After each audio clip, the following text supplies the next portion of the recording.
So energy से deal करती है ब्रांच जो है, ठीक है। आज के लेक्चर में हम करने क्या वाले हैं, थर्मोडायनेमिक्स से रिलेटेड हम बेसिक डेफिनेशंस पढ़ेंगे।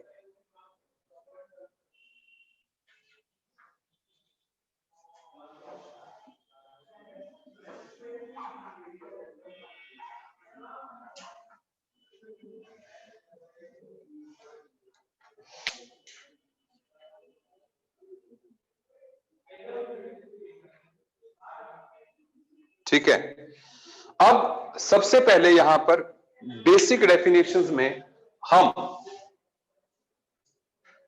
सबसे पहले पढ़ेंगे सिस्टम, सराउंडिंग एंड बाउंड्री।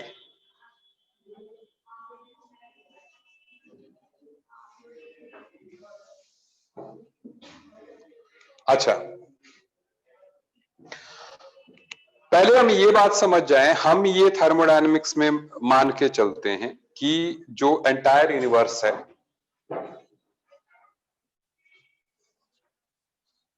वो दो चीजों से बना है। One is system and other is surrounding.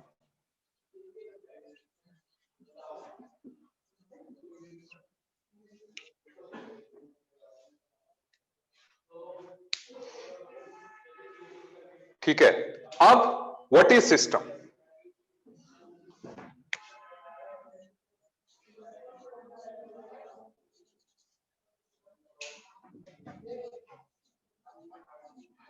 Part of universe under consideration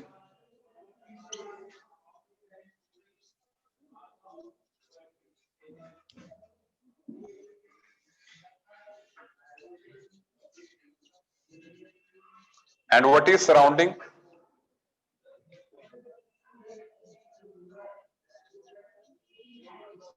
The part except his system is called surrounding।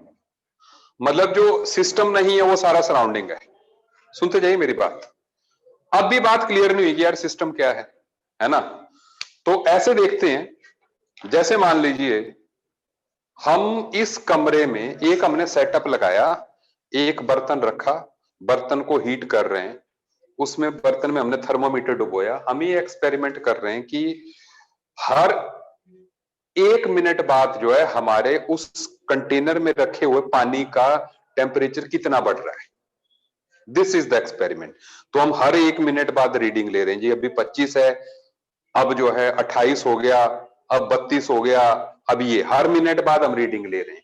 तो उस स्थिति में वो सिर्फ बर्तन हमारा सिस्टम है, ठीक है ना, बाकी सारी सराउंडिंग है।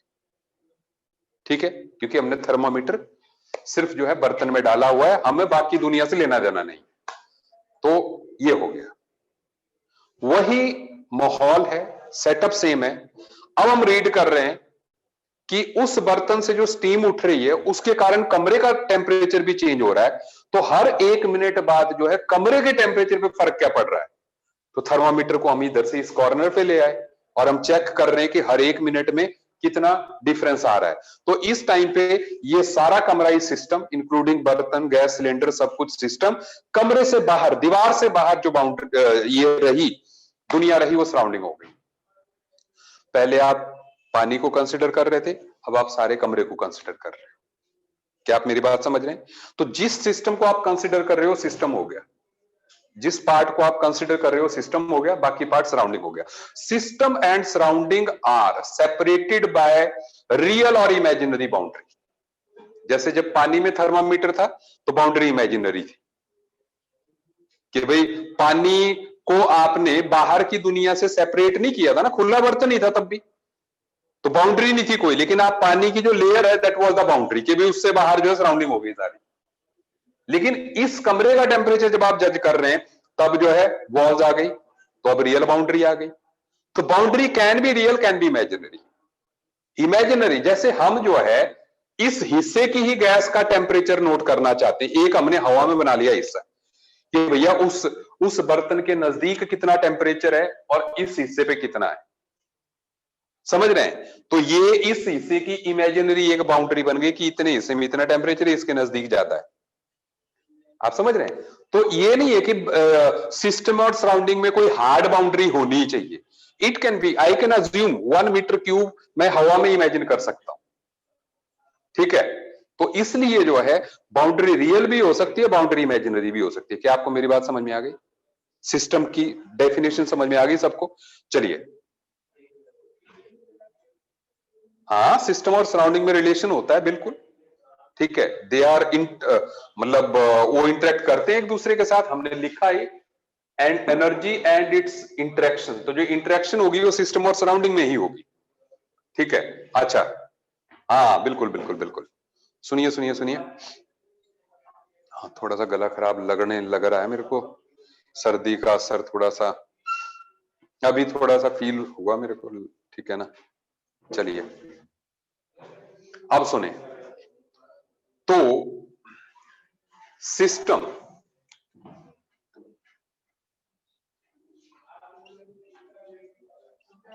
टाइप्स ऑफ सिस्टम, 3 तरह के सिस्टम हम पढ़ेंगे।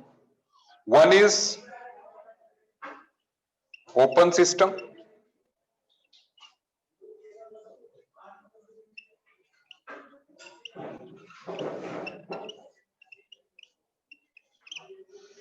Close system,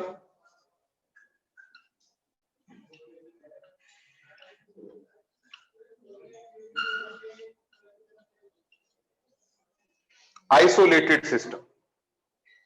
open, closed, isolated, ठीक है? अब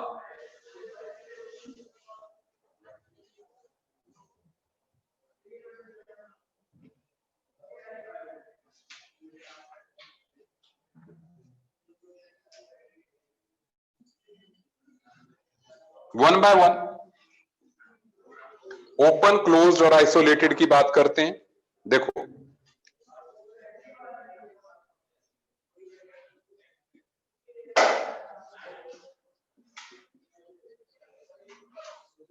open system,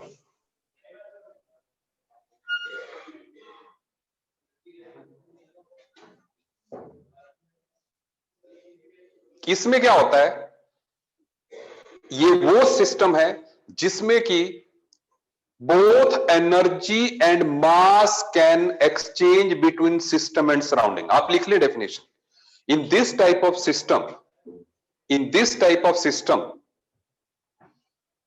the exchange of both energy and mass,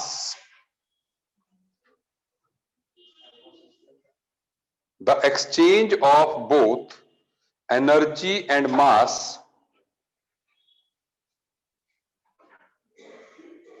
that is boundary, ठीक है ना? तो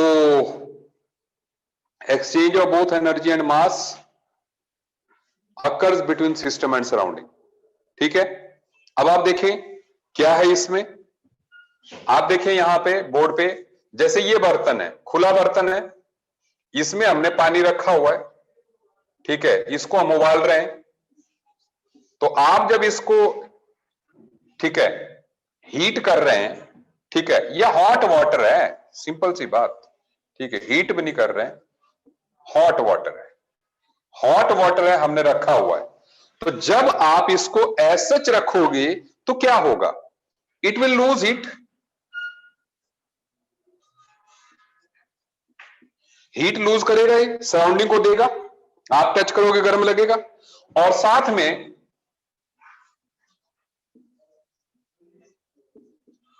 मास भी एक्सचेंज होगा।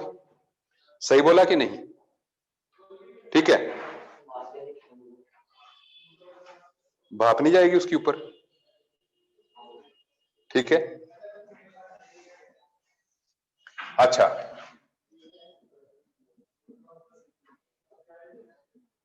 क्लोज्ड सिस्टम, क्लोज सिस्टम में आप लिख लें, in this type of system exchange of energy is या occurs but not exchange of mass.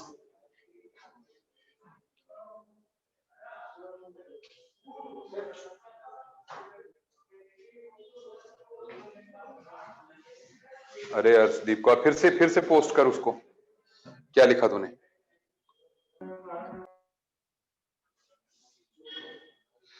Sir system is hot water and rest surrounding. हाँ हाँ बिल्कुल बिल्कुल, हाँ। क्लोज सिस्टम में exchange of energy is allowed but exchange of matter is not allowed, mass is not allowed. ठीक है, मतलब जैसे अब अगर यहां पर हॉट वाटर है तो सिर्फ जो है हीट का एक्सचेंज अलाउड है, लेकिन मास का एक्सचेंज इज नॉट अलाउड। सही बोला जी? ठीक है। बंद बर्तन is sealed container is that. ठीक है। The last one is isolated. Isolated system में दोनों ही अलाउड नहीं है। In this type of system, आप डेफिनेशन लिखें, in this type of system neither exchange of energy nor exchange of mass is allowed.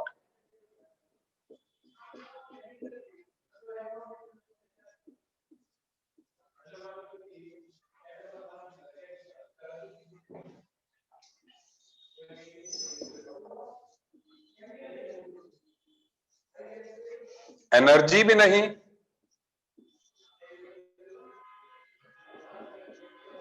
मास भी नहीं। जैसे हमारे थर्मस फ्लास्क होते हैं इंसुलेटेड, ठीक है, उनसे ना मास जाता है ना एनर्जी। परफेक्टली आइसोलेटेड नहीं है, लेकिन आइसोलेटेड तो है ना अप टू सम एक्सटेंट।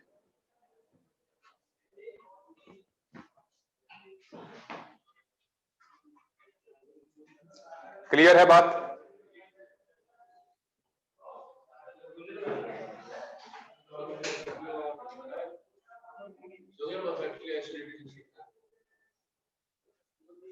कोई भी नहीं है दुनिया में, इट इज हाइपोथेटिकल टर्म है ना, कोई बात नहीं। लेकिन हम थर्मोडायनेमिक्स में तो यूज कर ही लेते हैं ना इस टर्म को। ठीक है, अच्छा।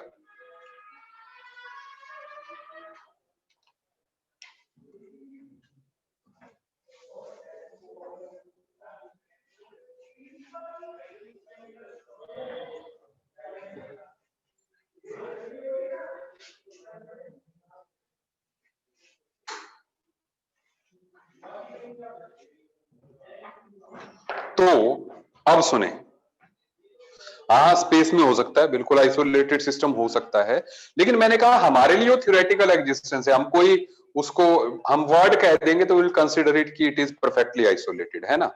हाँ, अब सुने next thing.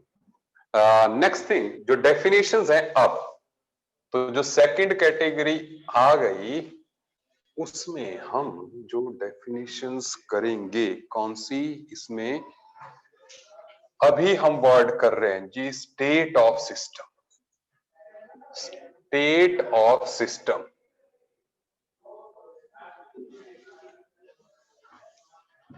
State of system का मतलब ये हुआ कि कंडीशन ऑफ सिस्टम। हमारा सिस्टम किस कंडीशन में है ना, मतलब जैसे आप ये समझें, मान लो एक कंटेनर में गैस है, ऐसे सिंपल वर्ड्स में समझ लीजिए आप। जैसे इस कंटेनर में गैस है, मान लो पिस्टन फिटेड है, तो इसके कुछ पैरामीटर्स हैं, जैसे pressure, volume, temperature and number of moles, है ना। ये पैरामीटर्स जो है जब तक सेम हैं तब तक जो है हम कहेंगे हमारी गैस एक स्टेट में है। जैसे ही इनमें से किसी एक पैरामीटर में भी बदलाव आता है तो हम कहते हैं हमारी गैस की स्टेट अलग हो गई। क्या आप मेरी बात समझ रहे हैं? ना ना भाई, जिसमें भी वो उस टाइम पे है वो उसकी एक स्टेट है। जैसे आपने कोई चीज बदल दी तो that comes to different state. Is it okay? तो condition of system is state of the system. जैसे कि बंदे की भी स्टेट होती है कि यार अब इसकी स्टेट, मेंटल स्टेट ठीक नहीं है, ठीक है ना, अब ठीक है, अब बदल गई, तो ऐसे, ठीक है ना। वही चीज जब सेम रहे तो सेम स्टेट। एक भी भाई आप स्टेट को किसी पैरामीटर की टर्म्स में डिफाइन करोगे ना, जो पैरामीटर्स होते हैं उनको हम स्टेट पैरामीटर्स बोलते हैं। These are state parameters.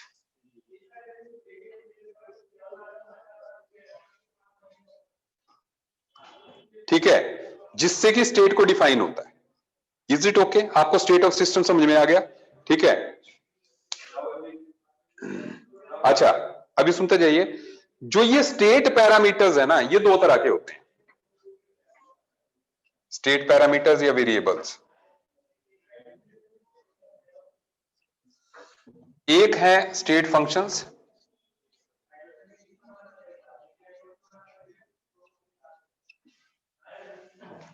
Path functions.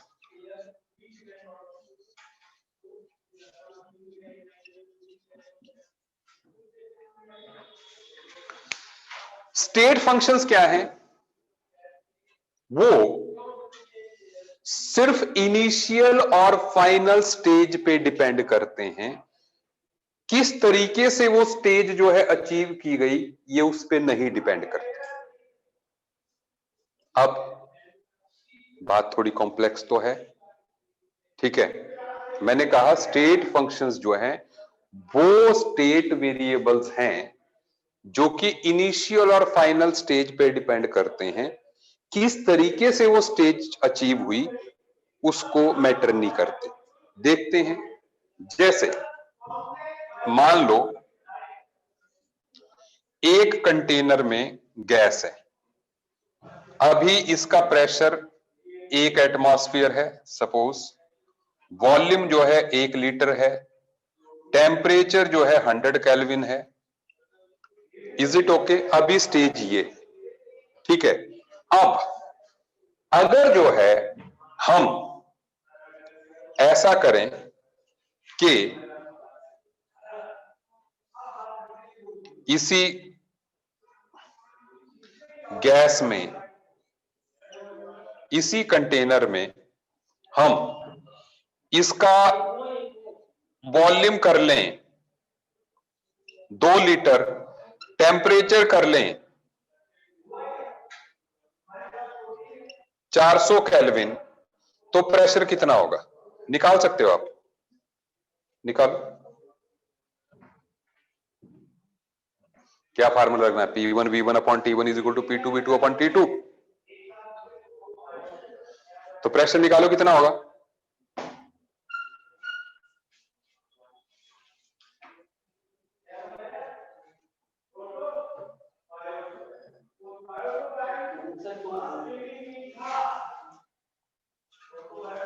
दो एटमॉस्फेयर आ गया, सही है बात? बिल्कुल सही है, सारे लोग 2 एटमॉस्फेयर आंसर दे रहे हैं। हमने, लेकिन इसमें हमने क्या किया सुनिए, हमने यहां पर एक स्टेप लिया, दैट इज हमने पहले वॉल्यूम का कर दिया, यहां पे 2 लीटर कर दिया सपोज, वॉल्यूम हमने 2 लीटर कर दिया इस केस में। अब हम दूसरे तरीके से कर रहे हैं, टेम्परेचर हमने 100 केल्विन ही किया, तो इस टाइम पे प्रेशर कितना होगा? 0.5 होगा कि नहीं? बिल्कुल सही, मोक्ष ने आंसर दे रहा है 0.5 होगा।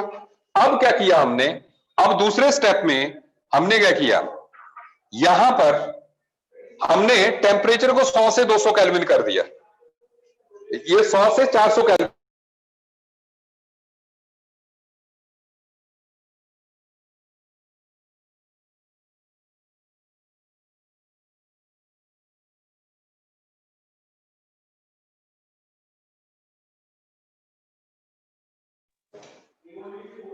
मैं समझ गया। एग्जाम्पल ही तो दी, ये क्या है? अब रियल के डब्बे लाऊं?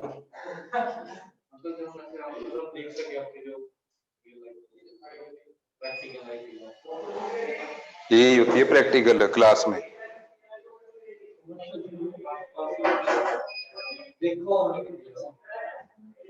जैसे कि हमने आपको सब जगह देखा हो,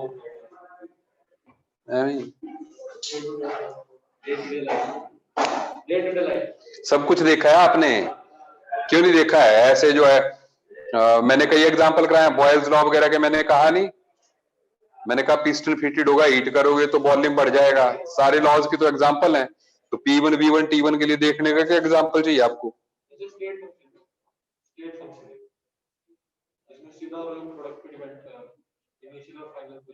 हाँ मैं बता रहा हूं ना आपको। तो हाँ सुनो, अब हाँ कैमरा थोड़ा सा साइड करना है,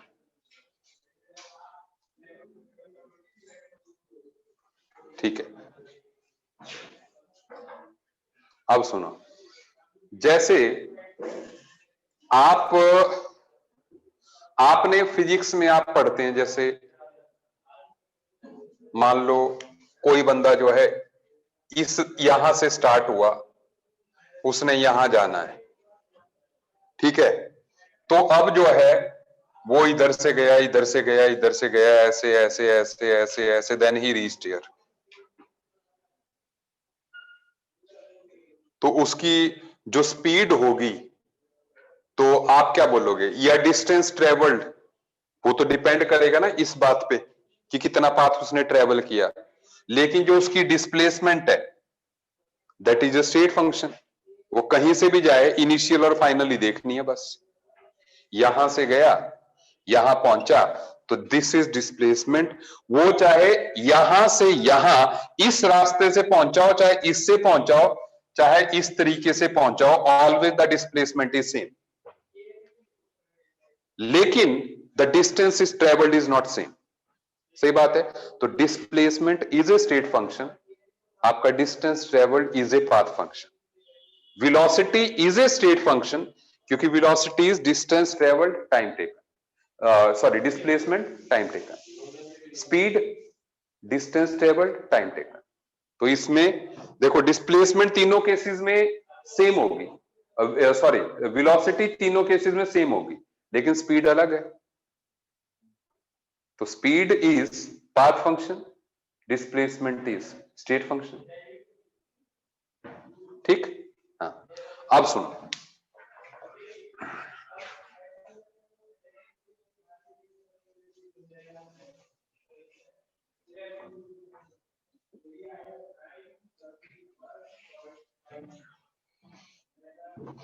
अब ध्यान दें, तो ये भी बात आपको समझ में आ गई, ठीक है।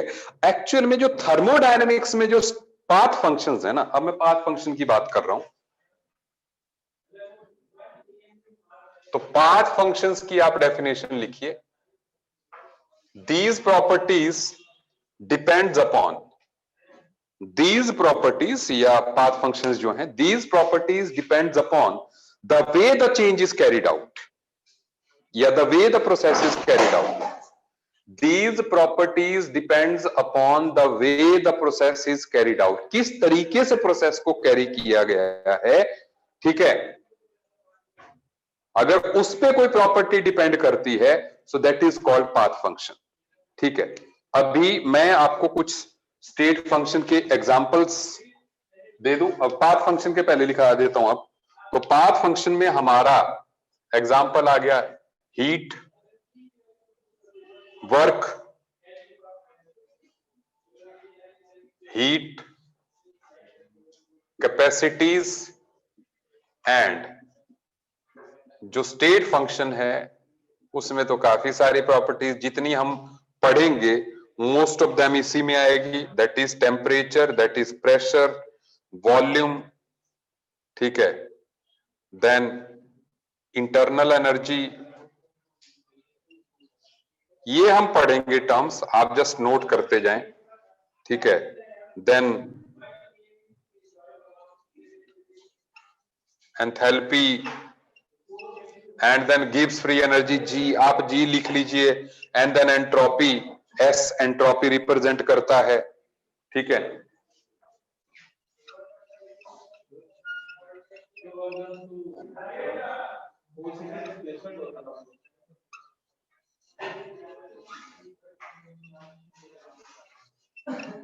अभी नोट कर ले, फिर मैं बताऊंगा। एक्चुअल में आप जो पढ़ते हो ना वो अलग बात है, मैकेनिकल वर्क, यहाँ पे थर्मोडायनेमिक वर्क की बात हो रही है, ठीक है।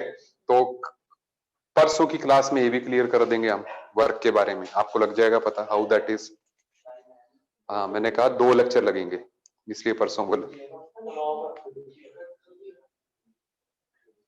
ठीक है। चलिए,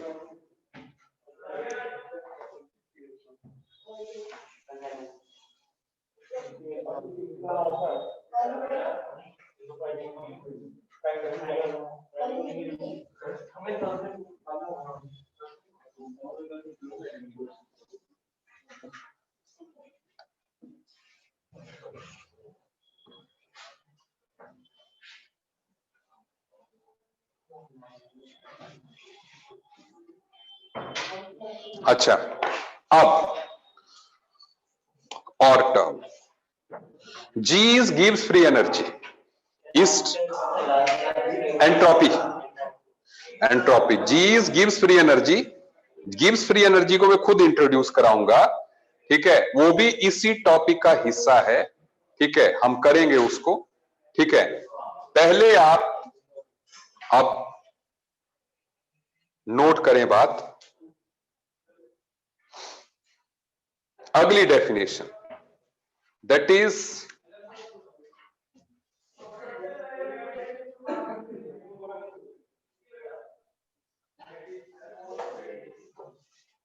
extensive and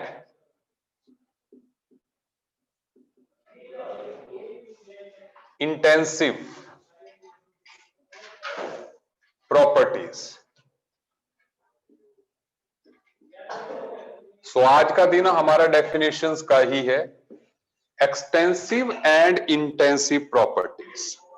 अब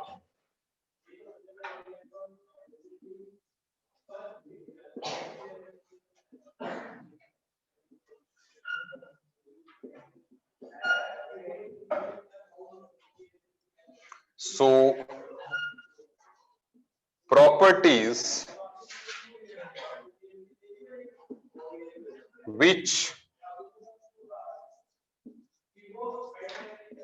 depends upon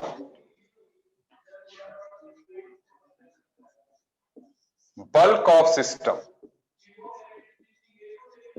या quantity of the system are called extensive properties. मैं एग्जांपल से बताता हूं आपको, ठीक है। And then intensive properties,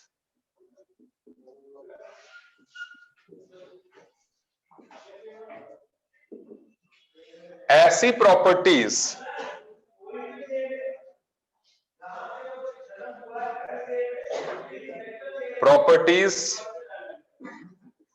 which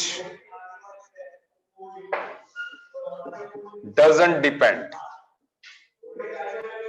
upon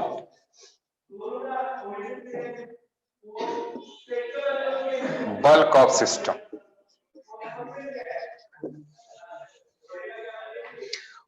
properties which depends upon bulk are called extensive, जो बल्क पे डिपेंड नहीं करती उनको इंटेंसिव, ठीक है।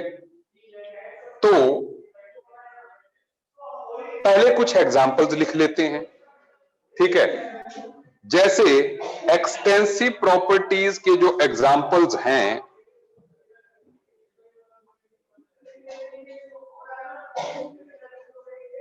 Volume,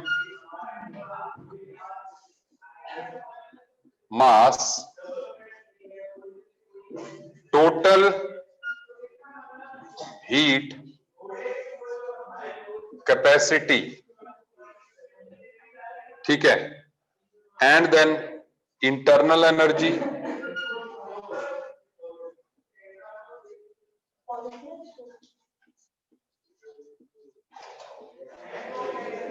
and enthalpy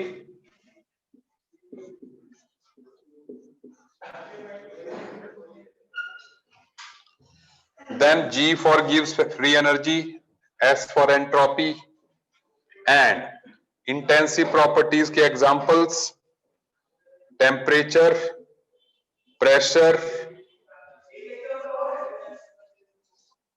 molar heat capacity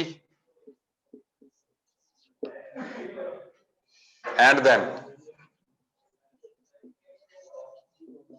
specific heat capacity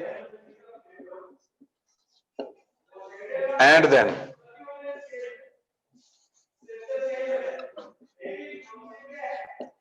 density, concentration मतलब मोलैरिटी वगैरह,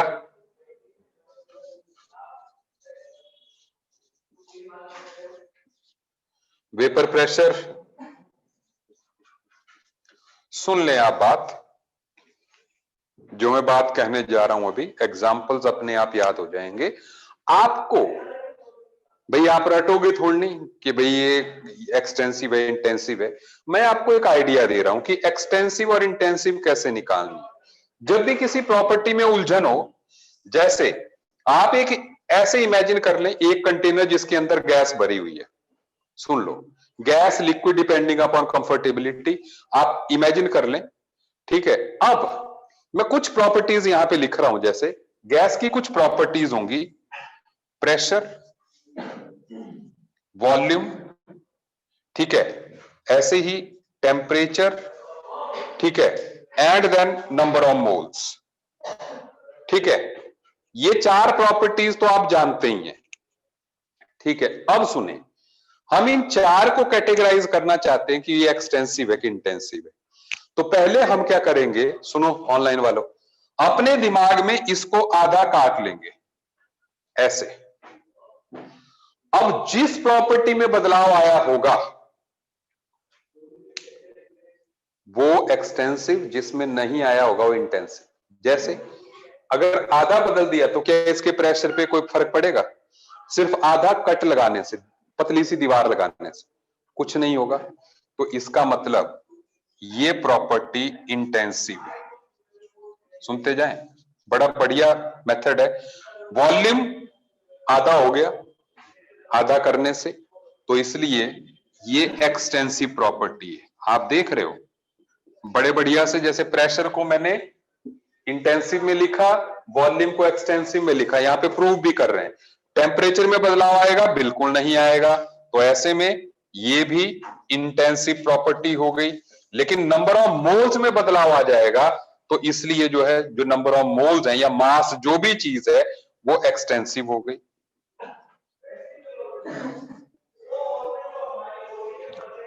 क्या आपको मेरी बात समझ में आ गई? ऐसे आप इंटेंसिव और एक्सटेंसिव प्रॉपर्टी का पता लगा सकते हैं। दूसरी बात, आप एक पॉइंट लिखेंगे, the ratio of two extensive properties is intensive property. जैसे mass is extensive, volume is extensive, but density will be intensive. तो ratio of two extensive properties is, ratio of two extensive properties is intensive property. Always, ठीक है, हमेशा ऐसा होगा। हाँ, ratio of two extensive properties is intensive property. मैंने example भी दे दिया, मास, वॉल्यूम, डेंसिटी, ठीक है। So it's easy.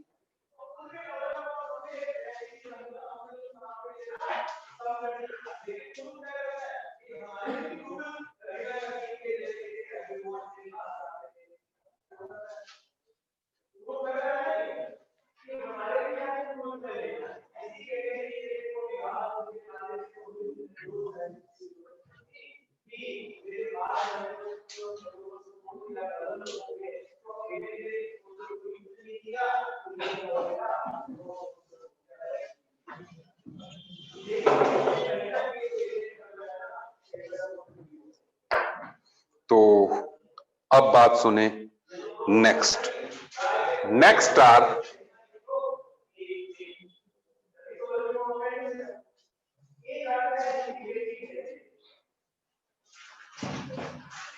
types of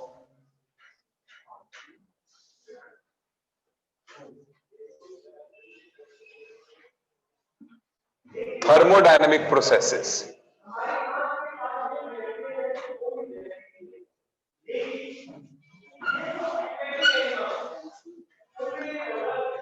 Type of thermodynamic processes.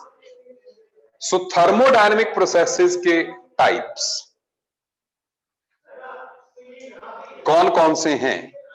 सबसे पहले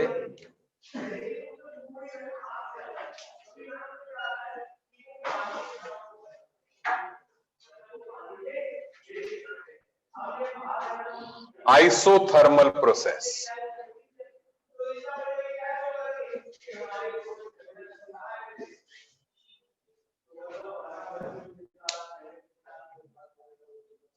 ग्रीन इज नॉट ना, हाँ मैं समझ गया, मैं इसको यूज नहीं करूंगा, ठीक है, वो गलती से ऐसे हो गया, ठीक है। लाइट पीछे वाली ऑन करना है यार, ये वाली लाइट कुछ दुखी करती है इस रूम में।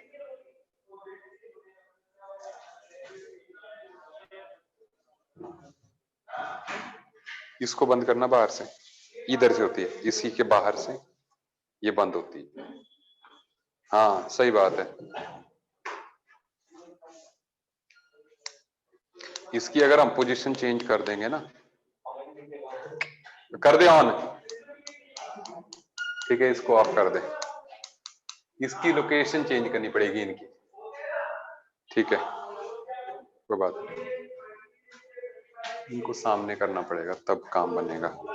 चलिए, तो अब आइसोथर्मल प्रोसेसेस, और आइसोथर्मल प्रोसेसेस आप डेफिनेशन लिख लें, the processes which occurs at constant temperature are called isothermal processes.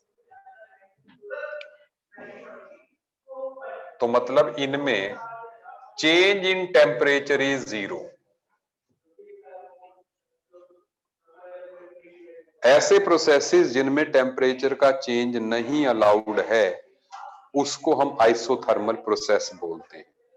मैंने कहा the processes which occurs at constant temperature are called isothermal processes, ठीक है। एग्जाम्पल दूं, जैसे बॉयल्स लॉ के टाइम हमने किया था, याद कीजिए बॉयल्स लॉ। बॉयल्स लॉ में हमने कहा था pressure is inversely proportional to volume, लेकिन जब T कांस्टेंट है, सही बात है।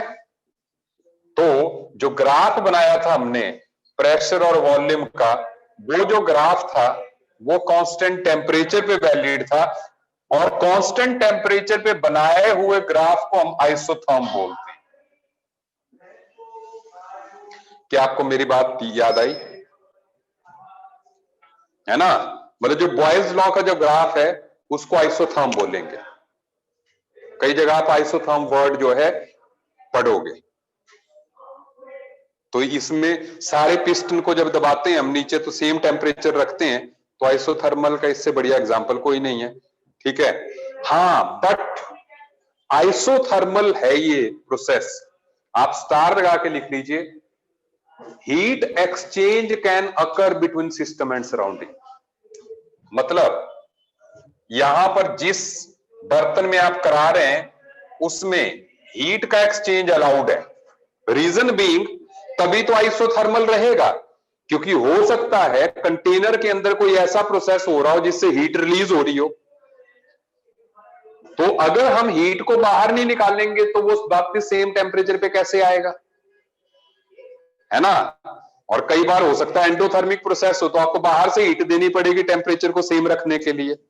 तो मतलब ऐसा प्रोसेस थर्मोस्टेट में होगा, है ना, कि भाई सेट कर दिया इतना टेम्परेचर रहना है। हाँ सही बात है, ठीक है। चलिए दूसरा है heat exchange is allowed between system and surrounding in this process.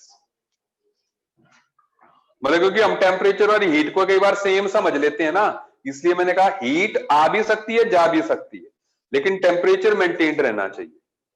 सही है बात? सर्दी का मौसम आ गया है भाई, सारे जो है गर्म कपड़े पहन के आया करें, ठीक है? हाँ, नहीं हमारे कई टीचर टी शर्ट के साथ घूम रहे थे 1-2 दिन पहले, ठीक है? तो इसलिए मैं सभी को जो है delta T is equal to 0, change in temperature 0, ठीक है? इक्वल टू है वो, प्लस नहीं है। अच्छा सुने, दूसरा है एडियाबैटिक प्रोसेस।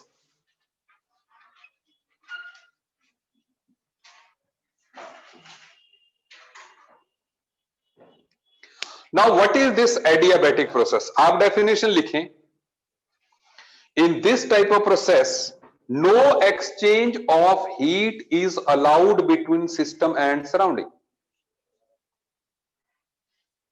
सिस्टम और सराउंडिंग के बीच में कोई हीट एक्सचेंज अलाउड नहीं है, मतलब ये एक आइसोलेटेड सिस्टम में ही पॉसिबल है, ठीक है ना? So this is possible in isolated container, isolated system, मतलब delta Q is equal to 0। आप लिख लें, in this process no heat exchange occurs between system and surrounding. So आप लिख सकते हैं such type of processes occurs in isolated systems, और इसमें स्टार लगा के लिख सकते हैं कि in this type of process temperature of the system can change. Obviously अगर हीट रिलीज होगी अंदर ही रहेगी। Q is heat, Q is the symbol of heat.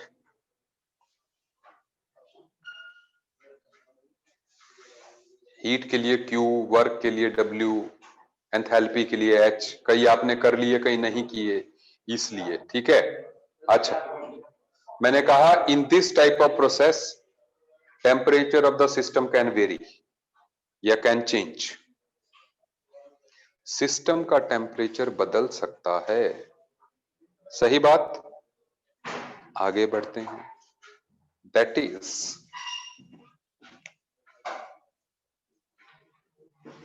अब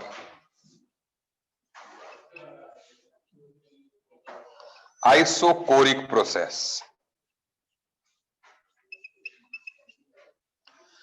The processes which occurs at constant volume. The processes which occurs at constant volume are called isocoric processes. जैसे हमने गैसीय state में किया था प्रेशर टेम्परेचर लॉ या Gay Lussac's law. तो pressure temperature law में हमने क्या किया था कि pressure is proportional to temperature. कब? जब V कांस्टेंट है, सही बात है? तो प्रेशर और टेम्परेचर के बीच का जो ग्राफ था, ठीक है ना, डायरेक्ट प्रोपोर्शनलिटी वाला, उसको हम आइसोकोर कह गए।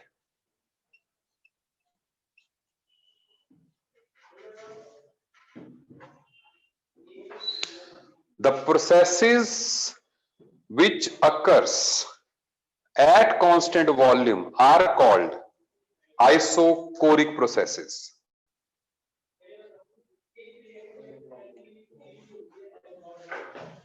ठीक है?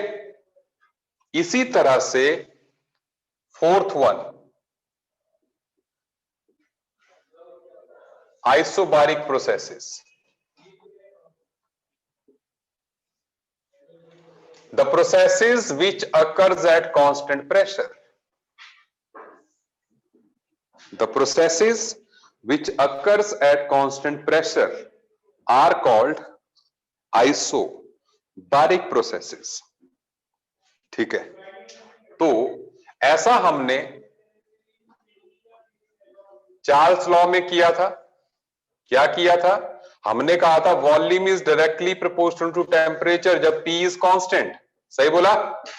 तो आइसोबारिक हो गया ना ये। तो अब V और T का जो ग्राफ है, अब ये आइसोबार हो गया।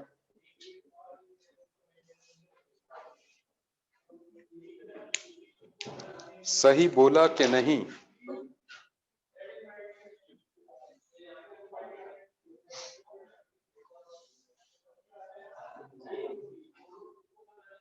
समझ आ गई मेरी बात? ठीक है। सो ये हो गई आपके थर्मोडायनेमिक्स की शुरुआत। ठीक है, और आज हम इतना ही करेंगे। ठीक, समझ आ गया सब कुछ? इतना सबको समझ में आ गया? ठीक है, इसको ढंग से पढ़ लेना। ठीक है, टॉपिक थोड़ा सा लंबा है ये। ठीक है, अगर हीट एक्सचेंज नहीं है तो टेम्परेचर कैसे कांस्टेंट रह सकता है?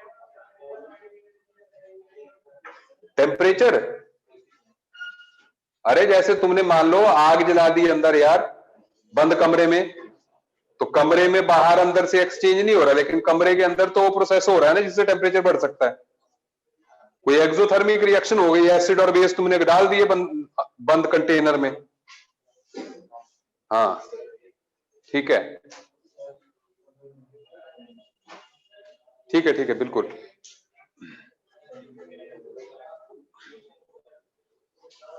राहुल जी, आपको ये लेक्चर मिल जाएगा थर्मोडायनेमिक्स लेक्चर 1 के नाम से। ठीक है, okay. Rahul ji, thermodynamics lecture 1 के नाम से अपलोड होना है आज वाला। हाँ,